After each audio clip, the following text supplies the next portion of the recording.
international reputation, he has published numerous papers in various journals.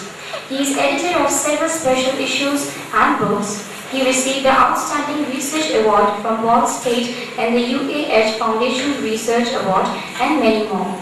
Externally, Dr. Gupta is a member of the accreditation team of the Commission of Academic Accreditation in United Arab Emirates and is a member of Executive Advisory Board for a business school in Turkey. Dr. Gupta has lectured widely in Australia, Brazil, Canada, China, Hong Kong, India, Korea, Mexico, Singapore, Taiwan, and several other countries in Gwalior. We are also honored to have Professor S.G. Deshmukh as our chief guest for the day. He is an eminent professor and currently he is director at ABV IIIT Gwalior. He has done his PhD from IIT Bombay and his area of interest is supply chain management, quality and enterprise information system. He has more than 20 years of teaching, research and consulting experience. He is affiliated with IIE, ISME, PONS, ASI, NCQM and other professional societies. Now I would request Professor Yogesh Gupta to felicitate Professor N.D.Gupta.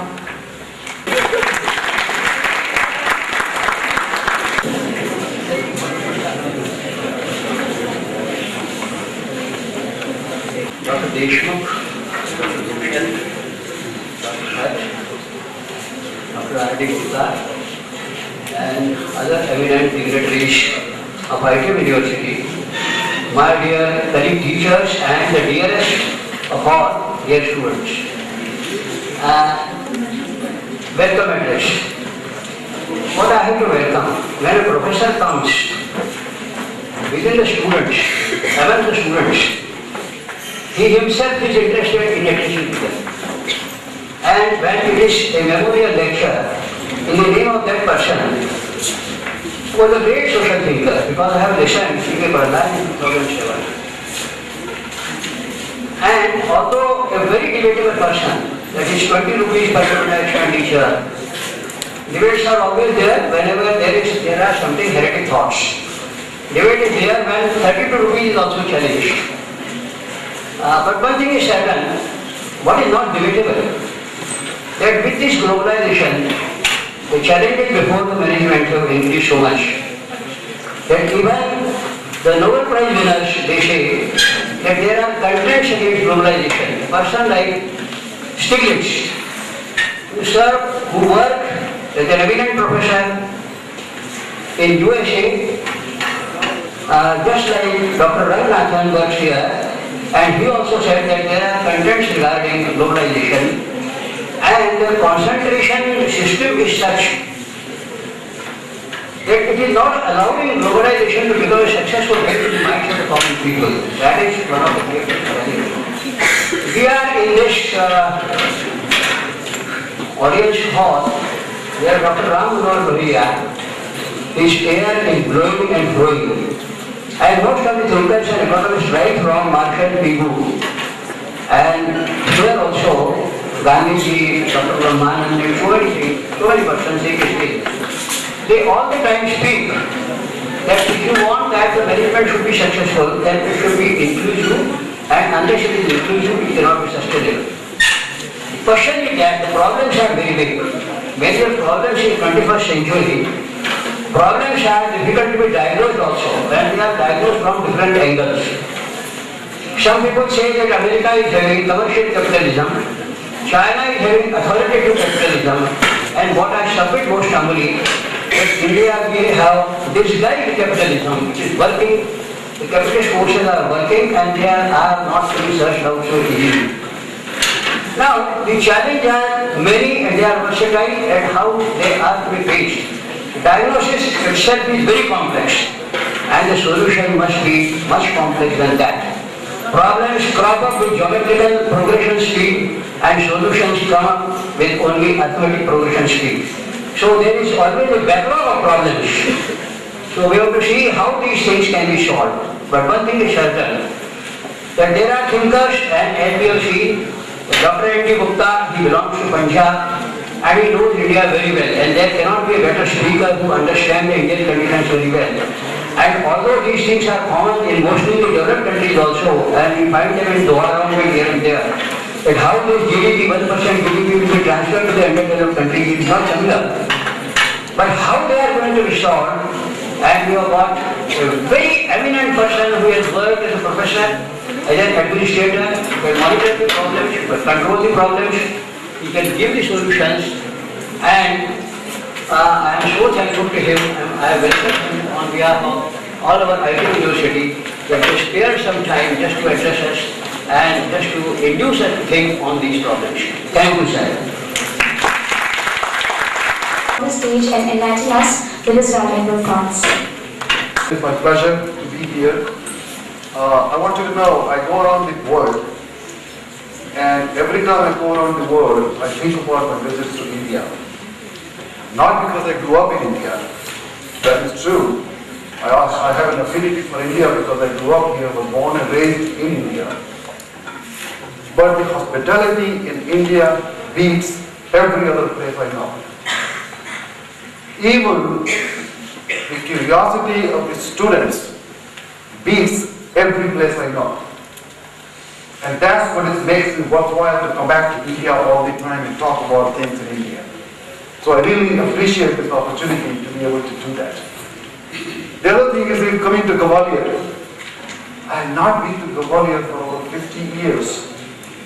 I came here once hoping to join Indian Air Force.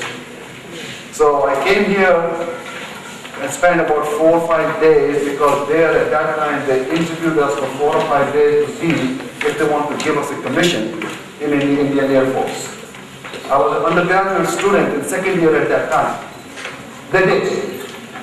It's unfortunate that I didn't join afterwards. And I never been back to Gwalior since that time. My wife talks about Gwalior quite a bit. And I was telling her last night, now she probably has to stop talking about Gwalior, because now when she talks about Gwalior, I will let her know that by now I know what Gwalior is. So she said, no, that doesn't do that.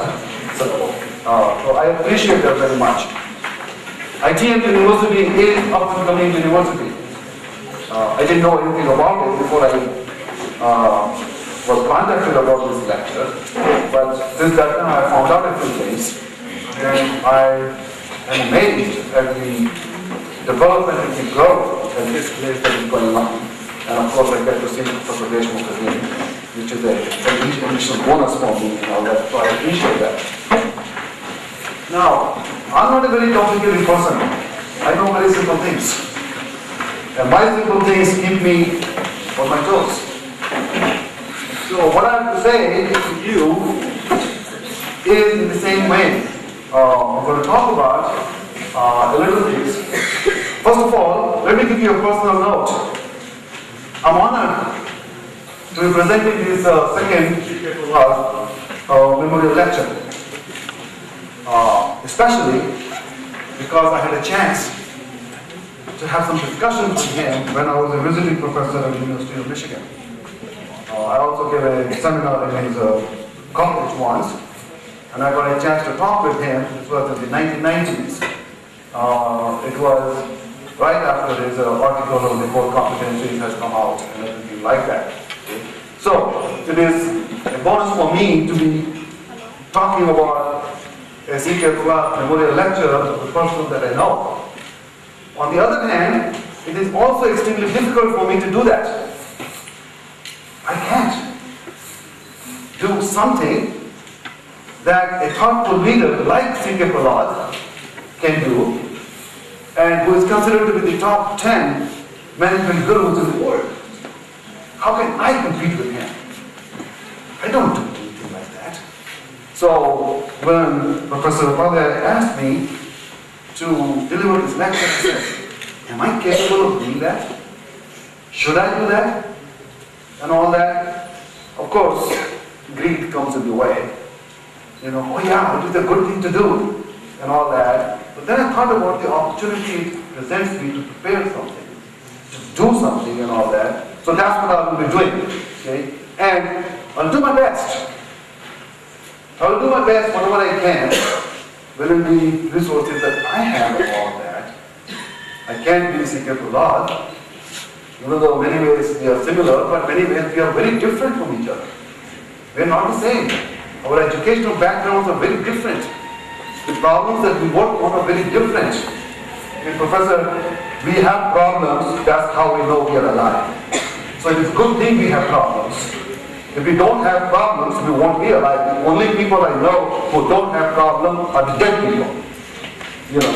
Okay? So really, now, what do I think about C.K. Prahlad's contributions? Well, of course, everybody knows that he has contributed immensely in various areas of management and leadership. In fact, when we were Professor Gwalior was talking about, he said something related to C.K. Prahalad in management. I said, is there anything which is not related to C.K. Prahalad that he has done and all that kind of thing? So he has. Now, I'll give you my perspective of what he accomplished in the way. And that is really, he was really responsible for changing the mindset of the people.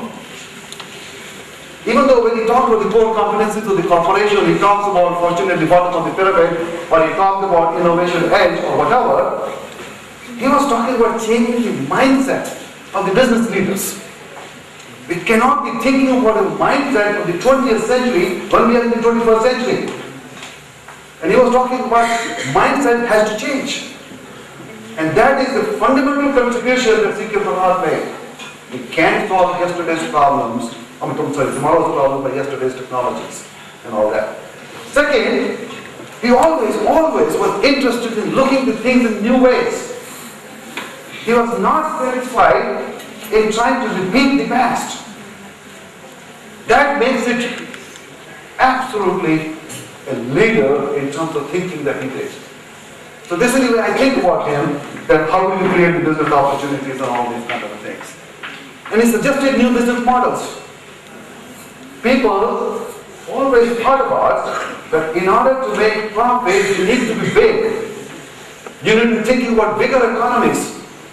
You need to be thinking about the people who can afford and all these kind of things.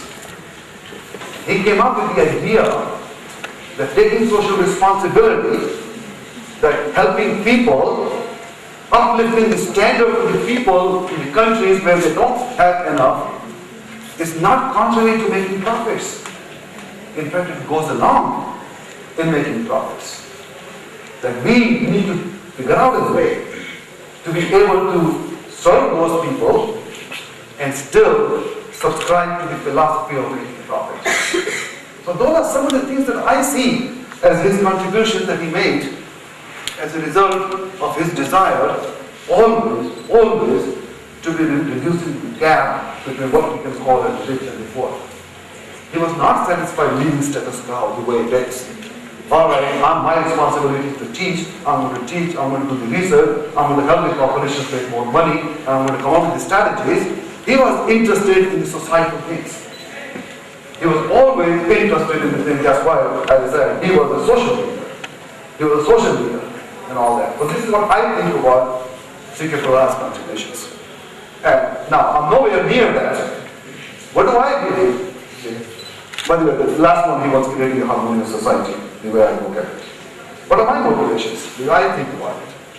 Well, I'm a technologist. My background is engineering, mechanical, industrial, electrical, and then operations research. That's what I am. Very different than C.K. Prahlad's. I do work in terms of the nuts and bolts. C.K. Prahalad didn't write any quantitative papers that I know of. I write very few qualitative papers that I know of. So the need to develop management theories and practices that improve things. We don't do things just to keep on doing what we are doing. Because if we keep on doing what we are doing, we are not going to get where we